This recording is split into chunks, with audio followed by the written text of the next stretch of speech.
Il est malheureusement courant de rencontrer des pétasses qui passent leur vie à tricher, à se servir des autres et à diffamer. Ces pétasses peu scrupuleuses n'ont aucun respect pour les autres et n'hésitent pas à utiliser des moyens déloyaux pour atteindre leur objectif. La pétasse ment fréquemment. Oui, mes amis, elle est manipulatrice et perverse. Elle peut être habile à dissimuler sa vraie nature et à se faire passer pour une personne aimable et confiante. Quel que soit le profil de la pétasse, elles ont tout en commun. Tenez-vous bien, le désir de contrôler et de dominer l'autre. Elle va utiliser toutes ses qualités pour se faire passer pour un membre de la communauté, un ami et même une amoureuse potentielle, afin de gagner la confiance de ses victimes, pour mieux les attaquer, oui, les voler et les plagier.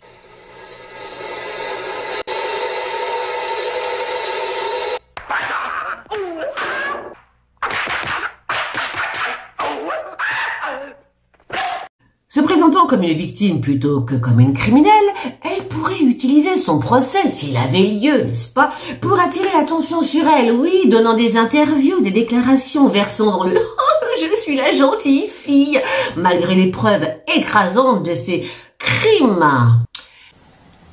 Qu'est-ce que vous pensez de cette enquête?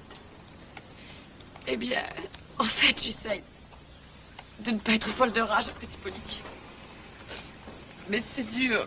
Vous comprenez, je sais que la police, en fait, n'a eu qu'une semaine, mais ce malade devrait déjà être arrêté maintenant. Merci.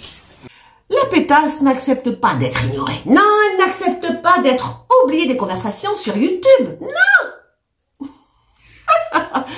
Elle peut ressentir une grande frustration et un sentiment d'isolement lorsqu'on ne parle pas d'elle. Abandonnée certainement par ses deux parents, elle cherche constamment à être la vedette, à attirer l'attention. Et là, vous me dites, mais enfin, Nanou, nous sommes des milliers dans son cas, et nous ne comportons pas de la sorte. Et je vous répondrai, eh bien, c'est là toute la différence entre vous, moi et la pétasse. La pétasse en a strictement rien à foutre. Son manque de confiance en elle et ce désir de contrôle et de domination sur autrui fait d'elle une personne excessivement dangereuse. Si. Elle a, en réalité, les mêmes traits de caractère qu'un tueur en série. Ben oui. Rappelez-vous Ted Bundy. Un homme charmant, un futur avocat bien sous tout rapport.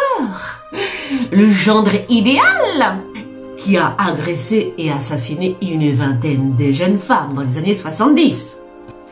Il a même poussé le vice à travailler dans le SOS suicide.